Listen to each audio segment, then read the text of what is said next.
Good Thursday afternoon, early evening, everyone. Meteorologist Brittany Van Voorhees here in the WCNC Charlotte Weather Center, tracking opportunities for some strong storms across the Charlotte area as we get closer to tomorrow afternoon and evening.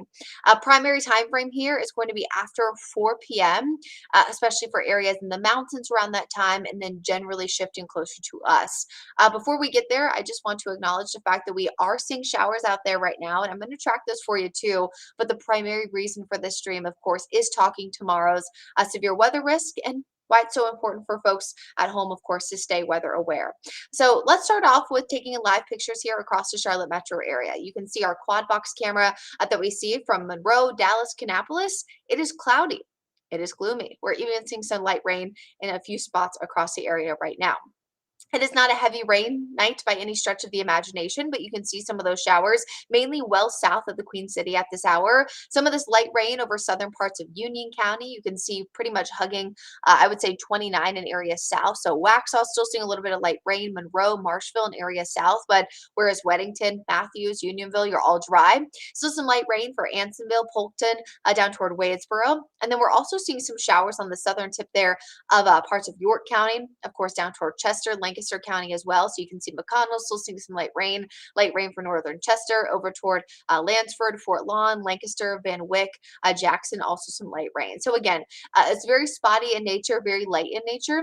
There's a small chance that we could see a brief thunderstorm with the rain that we have right now, but for the most part, it's a little bit too, I would say, stable right now to see any significant opportunity for thunder and lightning. But good idea, right? Of course, to remind ourselves that when thunder roars, move indoors, and we should always be kind of keeping that in mind when we're under this risk for rain. But your hourly rain chances for the most part this evening and overnight are pretty low. Anything about 40% or lower is typically scattered to widely scattered and kind of the activity that we have out there right now. But tomorrow turns a much different story as we are going to be tracking areas of strong to severe storms. I do want to preface this by saying that this is not the highest severe risk we've seen by any stretch of the imagination. However, it follows a trend of strong storms from this large storm system that have continued to move across the deep south over the past few days. So as we're taking a wider view across the Carolinas, you can see a little sliver of a high risk over toward parts of Tennessee and Kentucky. That is going to be much more substantial than what we'll see here. However, when you see this trend of a storm system that has produced severe weather, that's when we oftentimes pay very special and close attention to it. Now, as we zoom in closer, you're going to notice that the entire region, locally, all 22 counties are under a low risk with some under a medium risk. This is primarily west of I-77, especially up toward the mountains, the foothills. You can see Lincoln County, Gaston County, western parts there of York County, western Chester, and even northwestern parts of Mecklenburg are all under that more medium risk for severe storms. Again, this is largely west of the I-77 corridor. Now, one of the reasons why is it looks like the instability is going to be a touch higher in this area, and we're also going to see some higher wind shear in this area. One of the things we oftentimes look at when we're determining our risk for severe weather is called the significant tornado parameter. This measures instability, wind shear, which is wind changing and shifting with height and getting stronger with height as we go high up in the atmosphere. And also, it looks at the potential for rotating storms. You'll notice as we kind of progress throughout Friday afternoon, it's a little bit higher, again, for those areas in the western Carolinas. And as it progresses kind of west to eastward, you'll notice that the numbers go down a little bit and our colors actually go down a little bit too as we progress throughout the afternoon and evening. So notice 5, 6, 7 o'clock. Then by 9, our colors, our numbers are much less aggressive. And that just shows kind of that weakening trend. Once you get east of 77, the storms are not expected to be quite as strong. So that's just one of the reasons why those folks are under a medium risk, while if you're in areas actually in Charlotte and most of the actual metro area are under that lower risk. So even though we're tracking, of course, rotating storms, and that's a very important thing to watch when we're talking about severe weather, still our highest risk is going to be damaging wind gusts in excess of 60 miles per hour. Even non-thunderstorm winds, which we're talking about just the gusty ones that come as the line is moving through, could bring down trees and power lines. Even outside of the thunderstorm risk in the afternoon, we are still going to track wind gusts in excess of 30 to 35 miles per hour as we progress throughout Friday. So it is going to be windy even before the storms move through. I just want to make sure that is very clear and very articulated throughout this newscast. To answer Luke's question right now, do you think we're going to be in a high wind watch or high wind warning? Luke, I don't think we're going to actually meet that criteria here in the Charlotte area. However, there's already a wind advisory in effect for tomorrow and early Saturday for the mountains because those wind gusts, again, outside of the main line, will get up to about 50 or so miles per hour.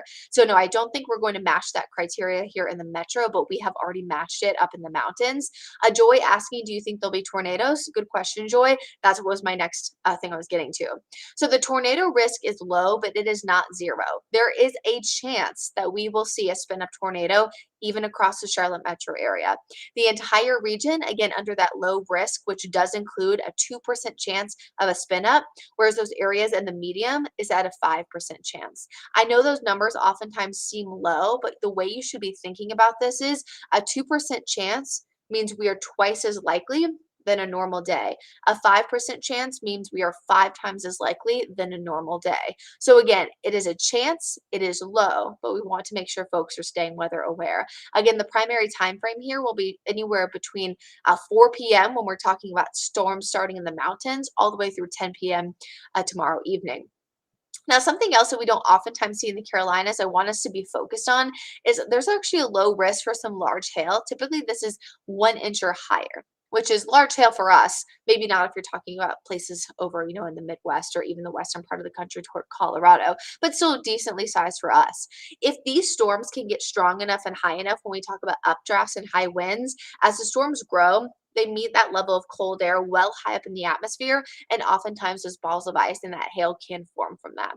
You'll notice the flooding risk here is marked as low. There is virtually zero flooding risk, at least significantly, in the Charlotte metro. The flooding risk would be low and a touch higher than us here in Charlotte for the mountains, just based on the elevation. And you'll notice as we go progress hour by hour through Futurecast that those areas mainly north of the Queen City do have a better chance for scattered rain earlier tomorrow morning.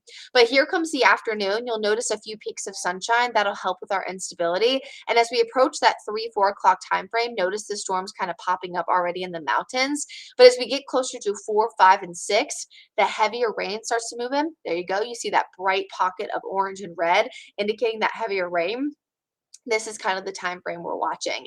Notice as I progress hour by hour towards 7 o'clock, you can see the storms are right there in the Charlotte metro. We're talking northern Mecklenburg County, Lincoln County, Gaston County, just north of Mecklenburg County into southern Iredell. And then by 8 o'clock, essentially right over uptown Charlotte. Look at that line. So this is indicating a squall line, a line of thunderstorms moving through the region. As we get closer to 9 o'clock, the storms are virtually over in the metro because this line is moving very, very quickly. And again, as I mentioned, by 10 o'clock, we are expecting this to be wrapped up. Notice, though, that the line does appear to be weaker as it shifts further southeast. That goes along with the weakening trend that we just talked about a second ago. So again, the risk is not necessarily high, but it is higher than where we have been lately. And we typically do see more severe weather events in the spring severe weather season. So we're talking March, April, and May. So I just want folks to be weather aware. Make sure you are prepared for the potential of some strong to severe storms tomorrow afternoon. Again, mainly after 4 o'clock. 10 o'clock, we'll be wrapping that up for the Sandhills. So when we're talking about that 6-hour window, I don't want you to think it's because of uncertainty. That's just because I'm talking from the tip of the mountains all the way down toward the Sandhills, primarily for the Charlotte metro. That'll be between 7 to 9 p.m. So tomorrow, folks encouraged to stay weather aware for that potential for strong storms. But then the weekend, we are getting treated by a fabulous first weekend of a new month. Temperatures only in the mid to upper 60s, both Saturday and Sunday. We're talking abundant sunshine, and even those temperatures a touch on the cooler side. I say cooler, even though we should be in the low 60s in March, but it has just been so dang hot. Monday, mostly sunny, temps near 71. We turn a bit breezy as we head through the middle part of the work week. And then after that, we are talking Wednesday and Thursday, bringing in a few more areas of rain. And I think that the end of the 7-day forecast, as we progress through the 10-day forecast, that could be the pattern flip that we're talking about, eventually bringing in temperatures that should be a bit more typical for March standards. Kelsey's saying that she wants snow. That is my best friend from high school that always is on all of my streams. She's the best. She lives feels in Atlanta. Kels, as of right now, next 7 to 10 days, it is not looking good, but fingers crossed for you. I know you really want it before the season is over, and I'm sure many folks here in Charlotte would agree that in the deep south, we were hoping for a little bit of snow this season. But at least in the near term, again, we are staying warm and well too warm for snow. We were just talking about that risk for a few strong storms tomorrow. Feel free to leave any additional questions you have here in the comments. I will try to get to them a little bit later on this evening. And of course, you can always send us a Facebook message, tweet at us, Instagram, email, things like that. Very easy to get in touch here with the WCNC Charlotte weather team. Hope you all have a safe, happy, and healthy rest of your Thursday. Make sure if you do have plans to maybe eat dinner outside, you're grabbing that umbrella just in case you get caught in one of those light showers. And again, make sure, folks, you're staying weather aware tomorrow. After Friday night, we will be great heading into the weekend. Have a great evening.